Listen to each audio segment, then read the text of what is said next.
gaari dad siday oo ku rogmaday marinka ugu halista badan beledweyne dadkii gaarigaasi saarnaa oo la soo wada badbaadiyay halis hor leh oo laga digayo waa kee halka ugu halista badan ay dadku ku dhiiradaan in ay maraan. warbixintan ayaanu ku qaadaa dhigi doonaa, balse ugu horeyn saaxiibayaal haddii ay tahay markii ugu horeyso booqashada halkan fadlan laagsaar muuqaalkan la wadaag saaxiibadaada beejkan falow yeellaa ku riix sina gudbi muuqaalkan si uu u gaaro saaxiibo wanaagsan sidaadoo kale mahadsanid. magaalada beledweyne isbuucan waxa ay u tahay shacabkeeda isbuuc madow oo badi dadkii deganaa gudaha magaalada beledweyne ayaa isaga barakacay kadib fatahaad xoogan oo webiga Shabeelle ka sameeyay guud ahaan magaalada. dadka ayaa u barakacay goobaha biyaha aysan gaari karin oo qaarkood go'doon ah, halka dadka qaarkiina ay u barakaceen baadiyaha fogfog. waxaa jira goobo aad u halis badan oo bulshada looga digayo in ay maraan ama ay tagaan. buundo koowaad ama buundadan raxawaad ayaa ah marinka keliya ee ay dadku ku qasban yihiin inay maraan, balse aad u halis badan xilli walbana uu galaafan karayo nolosha dadka isticmaalaya waddadaasi. marinkan waxa uu isku xiraa Ceel Jaalle ilaa iyo Lamagalayo, waana dhabaha dheer ee dhex mara beledweyne kaasi oo looga sii gudbo gobollada dhexe ee dalka. marinkan qof dumar ah kuma dhiiran karayo, hase ahaatee ragga ayaa aad u isticmaala.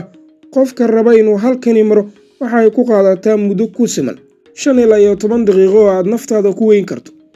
orod ama socod laafiya ah halkan laguma maro, oo waxaa laga isticmaalaa socod aad u degan oo isu dheelitira.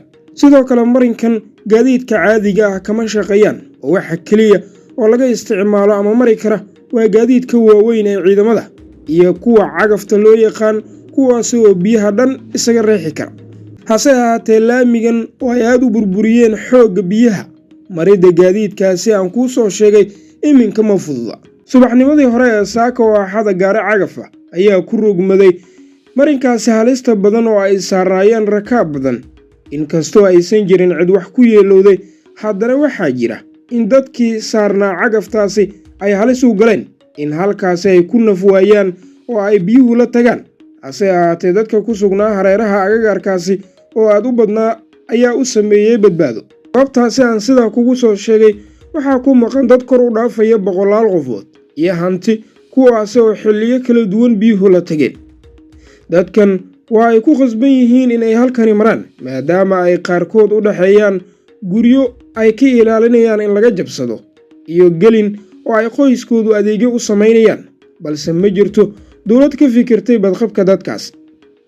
bulshada iyaga dhexdooda ayaa iskaga diga marinkan halista badan, isla iyaga ayaa ah kuwa ay biyuhu la tagaan ee ku naf waaya. marinka kale ee halista badan waa gudaha webiga oo dooni yar lagu dhex maro. midan waa marin kale oo aad looga digayo marka xilligan la joogo. ma jiraan gargaar lagula soo gaari karayo amaba haddii lagaa warhayo.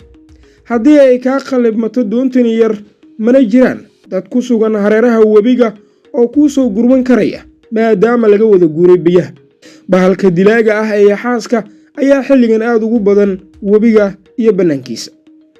bulshada beledweyne keliya ma wajahayaan musiibo rabaani ah, ee sidoo kale waxa ay wajahayaan halis ku dhex jirta isla musiibadaasi. haddaba ilaa dhammaadka haddii aad inala soo gaartay sharaf ay inoo tahay qaybta hoose ee faallada inoogu reeb muuqaalkan in laagsaar si uu dad badan u gaar mahadsanid.